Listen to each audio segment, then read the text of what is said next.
Oh my God. Deontay the Braun Bumble Wilder from Tuscaloosa, Alabama. The ego reactions is among us. Stay tuned. You don't want to miss this. What up, Fight World? It's your boy Ego, and I'm back with some more boxing. Make sure you guys smash the like button for the latest and greatest. Listen, this is your one-stop shop for all your boxing needs. The best on YouTube, the dopest content. We got a great community. Become part of that. Throw a like on the video. It encourages videos like this so I can put out more content. Yada, yada, yada. Wilder, he did a water training. Water training, a little bit hard to say. But we want to give, some thoughts. I want to look at that clip. And without further ado, let's see what Wilder's looking like ahead of the Tyson Fury's fight. Roll the clip. Now, right there, just off a rip, the man is looking ripped. Wilder looks jacked and he looks in shape and he looks like he ain't having it. Looks like he really wants to make good on his promises to dethrone Fury. Listen, look, he brolic, y'all. Now he in the water.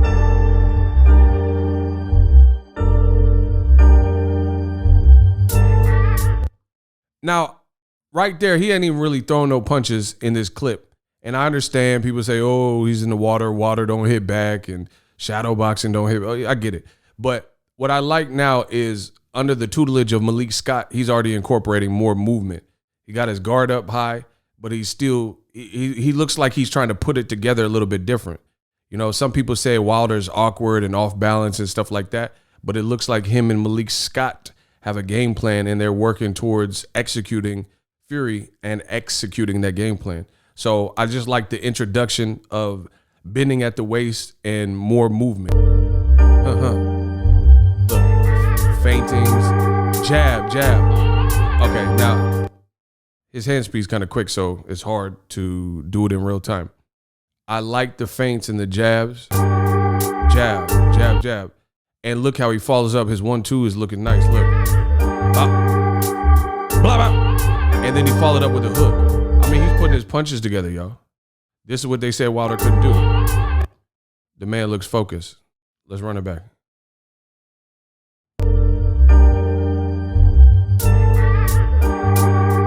Jab. And if you look at it, he's following through with these punches. You know what I'm saying? Like his jab, and he's bringing it back real quick. Good hand speed, especially for someone who's 6'7" and athletic and a heavyweight. I like it.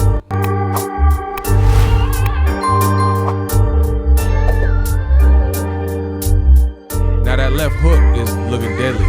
Get off me. Pivot, shifting. Bro, imagine being in front of these right hands. Oh my God. Watch. Look. Bop. And he's following up with the hook. Bro, this man want to hurt Fury. That much is clear. Look.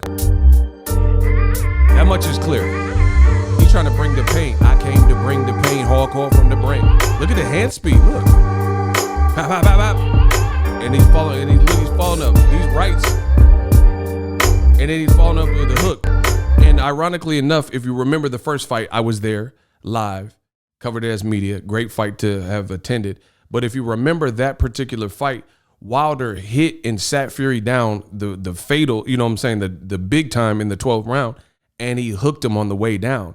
But the way he's following through with his second punch, I don't think Fury can get back up. If he's fighting with this type of conviction and his right hand lands, that one shot might just be end of it. But if he's following up with this crazy hook that he's showing, and again, this is just training, but that's going to spell trouble for Fury. Look at the fall through. Bop. Look at the hook. Bop. Body shot. Bop. Up. Downstairs. Upstairs. Get low. Upstairs with the hook. That's like Mike Tyson. You know what I'm saying? Like he got him moving. See, now this is going to be a problem for Fury. I'm telling you. I can't wait till October 9th. It's going to be a problem for Fury because Wilder is looking sharp and he's in the water doing this. So I used to like get on the treadmill and stuff with a weighted vest. It was like 45, 50 pounds or whatever. And the thing is, when you train in water or train with weighted vests, and then you take that off or you get out the water, you feel even lighter. He's looking fast in water, which because of being underwater, it creates different type of friction and you feel heavy. You know, you guys have been in pools or in the ocean and you dragging your feet and it just, you feel heavy. Or even if you go swimming, it could be a community pool, public pool, backyard pool. You get out the pool and you felt like you had a real workout. This man looking quick in the water. But I see the game plan already.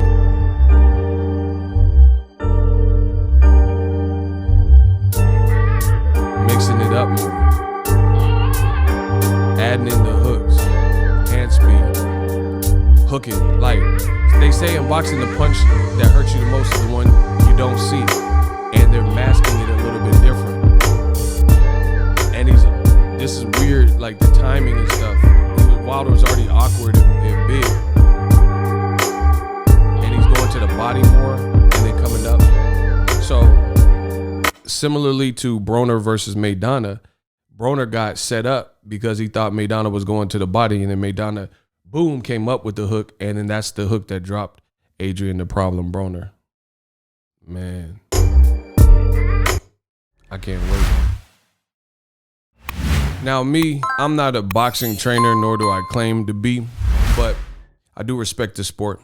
I study the sport, and there's a appreciation that I have for what I'm seeing from Wilder. One, having the willingness to try to learn and make a statement. People have written you off, said it's over. Two, the incorporation of Malik Scott, something new. This tandem looks like it's working. And there's little subtleties that I'm seeing, at least from the training clip perspective, that looks like they can definitely work. And I appreciate Wilder and Malik Scott teaming up and going for it. And these little subtle things, I think that's the direction. See, a lot of people had this mistaken when Fury beat Wilder the second time, even though I don't think it was on the up and up. So there's that. But beyond that, what people don't understand and realize is that people were saying that Wilder needed to do a whole bunch of different things and, you know, start from scratch. So when they heard that he got rid of Mark Breland, they said it's over for him.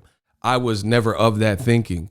I, in fact, think Wilder is extremely dangerous. And in fact, he only has to change micro things. You know, if you look at he's already athletic. He already has the killer mindset.